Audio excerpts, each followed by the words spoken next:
ऊपर देखा तो ये वाला आँख यहाँ से आंसू आ रहे थे, बहने लग गए आंसू। आँख मूर्ति से मतलब आंसू निकल रहे थे? हाँ, आंसू आ रहे थे। इतना मैं कह नहीं पा, तब से मैंने कभी इनको मतलब रूम में आने से पहले मैं सब भूल जाती हूँ, जो भी कुछ भी दुख है वो वहां से ही भूल के आती हूँ कि कहीं इनको कष्ट ना हो जाए, इनको पता चल जाएगा तो ये हाथ से ही इन्होंने मेरा मतलब ऐसे ऐसे कर रहे थे। वृंदावन का रस जो सखी भाव है सबको समझ में नहीं आता है। जब जिसके मन में ऐसा भाव आ जाता है कि प्राण जाए लेकिन वृंदावन ना जाए, वृंदावन के लिए जब अटूट प्रेम हो जाता है तब उनको फील होता है सखी भाव। अपने आप जो वृंदावन धाम है ना वो अपने आप उनको पोषण करके सखी भाव में परिवर्तित कर देती है, बिना कुछ कहे, बिना कुछ समझाए। ओहो, यहाँ सब सखियां ही हैं, बिना प्रियाजू के सखी हुए यहाँ वृंदावन में किसी को वास ही नहीं मिलेगा। वो प्रियाजू की सखी है, कोई माने ना माने वो प्रियाजू की सखी ही है, क्योंकि वो वृंदावन में रह ही नहीं सकती। ये राजधानी प्रियाजू की है कि वृंदावन में जो वास करते हैं उनको प्रियाजू अपने महल में सीधा लेके जाते हैं। नमस्कार, मैं विजय भूषण आपको लगातार विभिन्न प्रकार के साधु संत तपस्वी त्यागियों के साक्षात्कार दिखाते रहते हैं। उनकी साधना, उनकी भक्ति, उनकी तपस्या से आपको रूबरू करवाते रहते हैं। आज हम वृंदावन में मौजूद हैं और वृंदावन में आज हम आपको कृष्णा के भक्त और बिहारी जी के अनन्य भक्त गोपी वाले हैं जो काफ़ी समय से या हम कहें कुछ सालों से वृंदावन में हैं।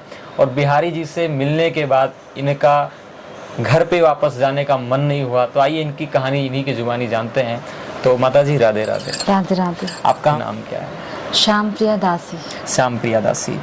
तो आपका घर कहाँ पड़ता है? आपका जन्म कहाँ पे हुआ था? उड़ीसा। उड़ीसा में हुआ। तो उड़ीसा से वृंदावन आने का जो सफ़र रहा ये कैसा रहा और कैसे शुरू हुआ ये सफ़र? मैं जब इंटर में थी तब 84 कोस परिक्रमा का एक पोस्टर देखा कि परिक्रमा होने वाला है। तो मैं तो पढ़ाई में छुट्टी इतना तो मिलेगा ना, 1 महीने का। तो मैंने माँ को कहा, माँ आप आओ, मैं सब मैनेज कर लूँगी। जब माँ आई, वृंदावन 84 कोस परिक्रमा किया, जब उसको परिक्रमा के तो उनको बहुत आनंद आया। और वो घर आने के बाद सिर्फ वृंदावन की ही बातें बोलती थी। अच्छा। हाँ, सब कुछ वृंदावन ऐसा मैंने देखा था 6th क्लास में, लेकिन जब उनके मुख से सुना तो मुझे तो मेरे मन में वृंदावन जाना है बस, ऐसे मन में हो गया। फिर हम लोगों को छुट्टियां हुई थी और 1 महीने के लिए हम 84 कोस परिक्रमा करने आए थे। 1 महीने के लिए? हाँ। और फिर हम जब अगले साल हुआ था, 1 साल या 2 साल बाद हुआ, वो साल में 1 बार करते हैं। अच्छा। गौड़िया मठ वाले। कितना टाइम लगा था आपको जब आपने 84 कोस की परिक्रमा लगाई? 1 महीने में हो गया। 1 महीने में ही पूरा किया था आपने? वो बस में ही। अच्छा, बस से हुई थी? हाँ। अच्छा। लेकिन हम थोड़ी दूर में छोड़ देते थे, फिर वहाँ से हम कीर्तन में जाते थे। सारे महाराज जी, उड़ीसा के जितने भी महाराज थे, और गौड़िया मठ था, वहाँ से सब लोग हम लोग कीर्तन और 84 कोस परिक्रमा और ब्रजमंडल दर्शन। और वो तो मतलब ऐसा लगा कि पहली बार ही है वो। अच्छा। 6th में आए थे लेकिन कुछ भी नहीं पता, मतलब संतों के साथ आने से ही समझ में आता है कि ब्रज दे दर्शन। फिर सब कुछ ब्रजमंड, मथुरा, वृंदावन, गोवर्धन, बरसाना, सभी जगह पे 7-7 दिन 10-10 दिन रह के एक जगह और कीर्तन के साथ, और वहाँ की पूरी महिमा और इतना आनंद, पूरा दिन वो कीर्तन में नाचते थे। खूब नृत्य किए। कभी घर में घर वाले जो है नृत्य करने के लिए मना करते हैं। अच्छा। 6th में ही पिताजी ने मना कर दिए कि नहीं नाचना ही नहीं है। और यहाँ आने के बाद तो कोई रोक भी नहीं सकते, ऐसे एकदम आनंद उद्दंड कीर्तन। तो मेरे गुरुजी भी बोले कि जो मेरे गौड़िया गुरुजी हैं वो बोले मेरे पिताजी को कि इसको मत रोको, इसको नृत्य करने दो। तो फिर 1 महीने का परिक्रमा के बाद फिर हम पूरा दिन कीर्तन और परिक्रमा दर्शन करते थे और रात को सो जाते थे। हाँ, फिर हम घर जाने के बाद हम ही नहीं रहे थे, हमेशा वृंदावन के याद में ही बस। इंजीनियरिंग एंट्रेंस दिए थे, तो एंट्रेंस देते ही सीट मिल गया, फ्री सीट में। तो फिर मैंने सोचा अच्छा पढ़ाई करके, अच्छा जॉब करके तो अपने स्टैंड हो जाऊं, फिर वहाँ पे मतलब वहाँ पे साधु सेवा के लिए कुछ पैसे वो हो जाएंगे, ये सोच के फिर मैंने आगे इंजीनियरिंग शुरू, फर्स्ट ईयर हो गया था। फर्स्ट ईयर होने के बाद फिर समर में वृंदावन आई थी। फिर जब वृंदावन आई तो फिर वो बात अलग थी, फिर तो वृंदावन ही अच्छा, मतलब ब्रज वृंदावन भी नहीं इतना, वृंदावन में ही ऐसी कृपा हुई राधा रानी की कि फिर वृंदावन में ही रह गए, मतलब एक जितने दिन रहना था वो वृंदावन में ही रहे। फिर तो सोचा कि क्यों पढ़ाई में चले गए, अरे सीधा आ ही जाते, अरे क्या ऐसे क्यों आ गए, ऐसे मन में हुआ।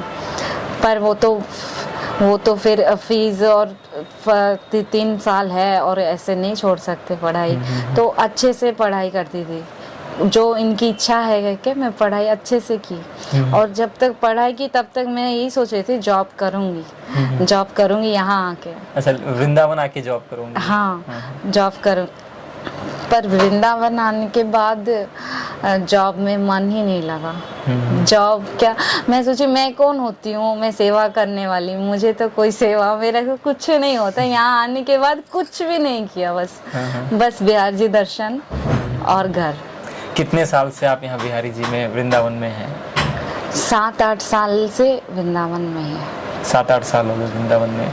तो आपने जब वो कौन सा पल था जब आपने बिहारी जी को महसूस किया, जब आपने उनसे कनेक्ट हुई, आपको लगा कि नहीं अब मुझे वृंदावन में ही रह जाना है, वो कौन सी लीला थी ऐसी? वृंदावन में बसना है बस। वो जब महाराज जी बोले कि वृंदावन में जो वास करते हैं उनको प्रियाजू अपने महल में सीधा लेके जाते हैं, उनके लिए तो फिर कोई बात ही नहीं है। जो वृंदावन आ गया उनको, तो मैंने सोचा कि इतना कोशिश करने से भी नहीं होगा, और जो वास करे वो इजीली राधा रानी को पा सकते हैं इसी जन्म में, तो इससे बड़ी अच्छी मौका और कुछ नहीं है। बिहारी जी की लोग पूजा करते हैं, कुछ लोग लड्डू गोपाल की पूजा करते हैं, अलग अलग रूप में भगवान की पूजा करते हैं। तो आप किस रूप में भगवान को मानती हो? आप उनको जब मनाती हो, उनको जब रिझाती हो, तो किस रूप में, बेटे के रूप में, किस रूप में आप मानती हो उनको?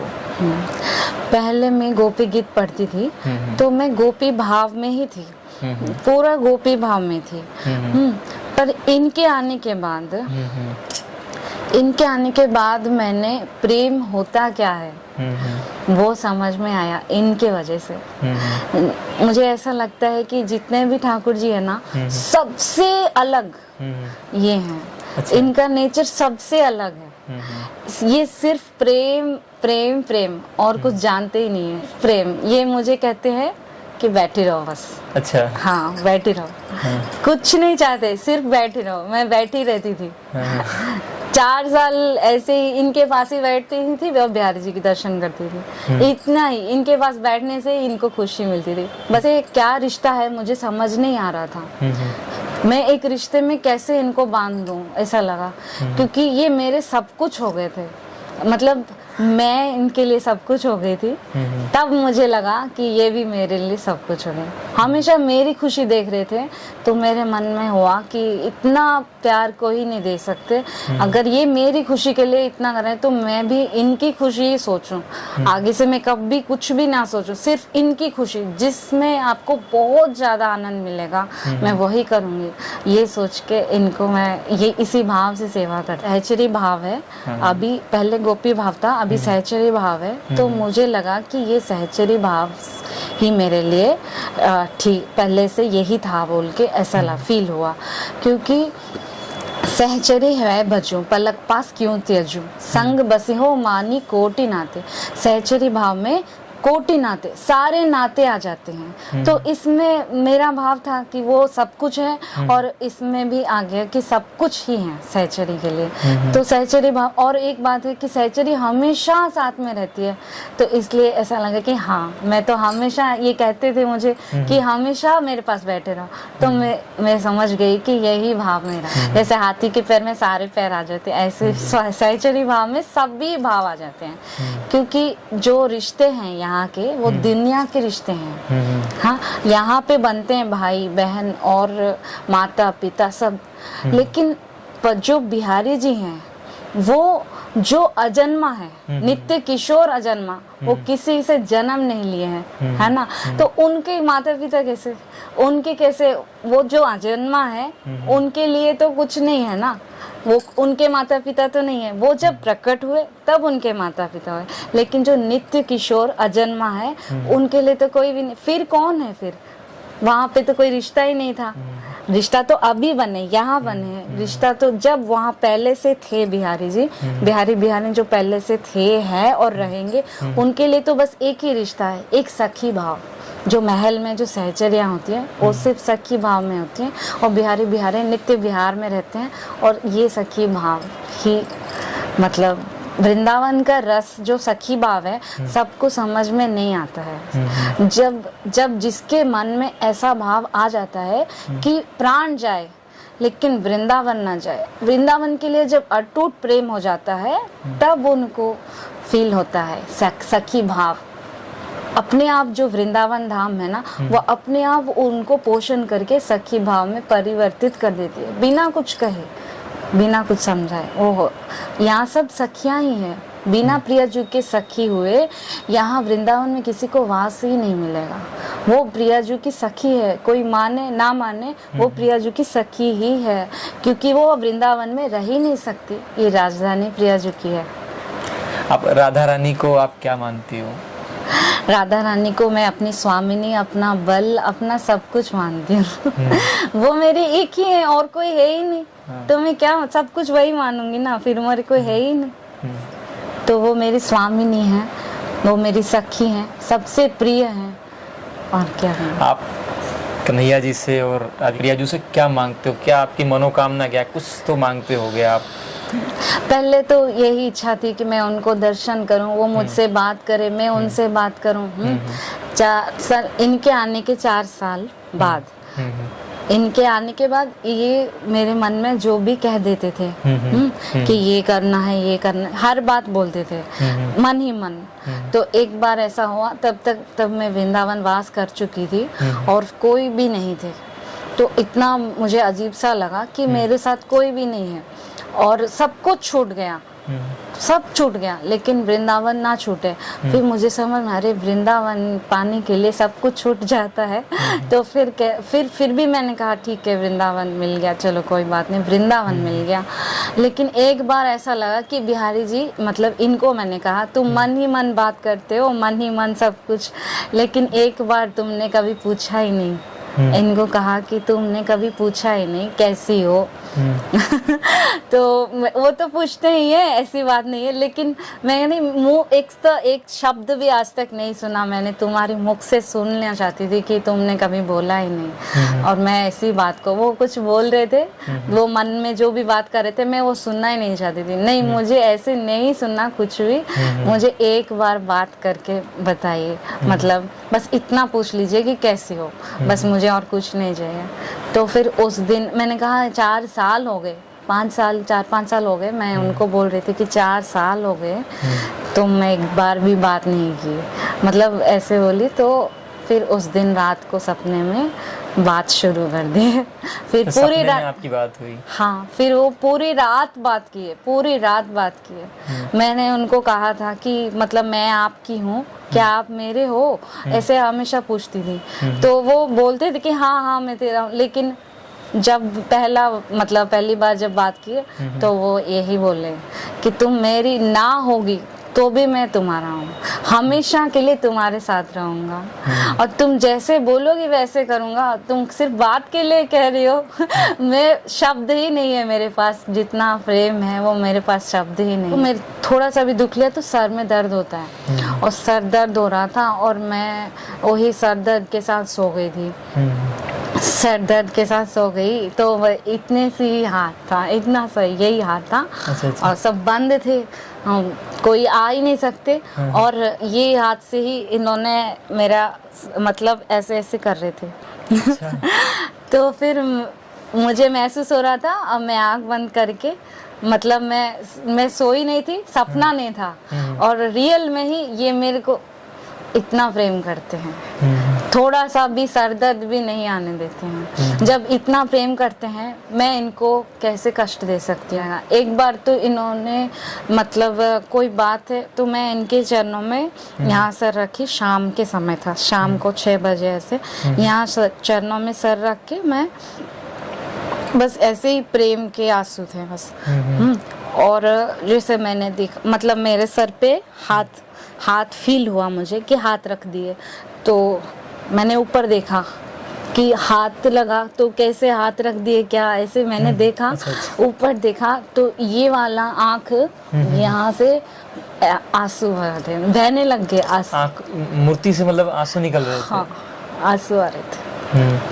इतना मैं कह नहीं पाऊँ। तब से मैंने कभी इनको मतलब रूम में आने से पहले मैं सब भूल जाती हूँ, जो भी कुछ भी दुख है वो वहां से ही भूल के आती हूँ कि कहीं इनको कष्ट ना हो जाए। इनको पता चल जाएगा तो ये मुंह सुखा देंगे, फिर ये दुखी हो जाएंगे। इनका प्रेम जो है ना वो है अनंत कोटि, मतलब सिर्फ ब्रह्मांड में जितना भी अगर प्रेम होगा वो सब इकट्ठा कर देंगे तो भी इनके प्रेम के बराबर नहीं है। पर वो महसूस कब होता है जब हम एकांत में रहते हैं, सबसे दूर रहेंगे, सिर्फ इनके साथ रहेंगे तो इनको महसूस कर पाएंगे, नहीं तो हम महसूस तो कर नहीं पाएंगे ना, क्योंकि हमारा ध्यान में तो वो है, ये है, वो है। मतलब कहते हैं कि हम बिहारी जी ही हैं हमारे लिए, कहते हैं, लेकिन ध्यान में तो रहता है ना, उनके हिसाब से ही हम चलते हैं जो हमारे साथ हैं। पर जिनको कोई नहीं है तो उन पे बिहारी जी का विशेष ध्यान रहता है, हर बात का, हर चीज का, क्योंकि उनको लगता है, दया आ जाती है, जैसे दया ही कर दिए मेरे ऊपर।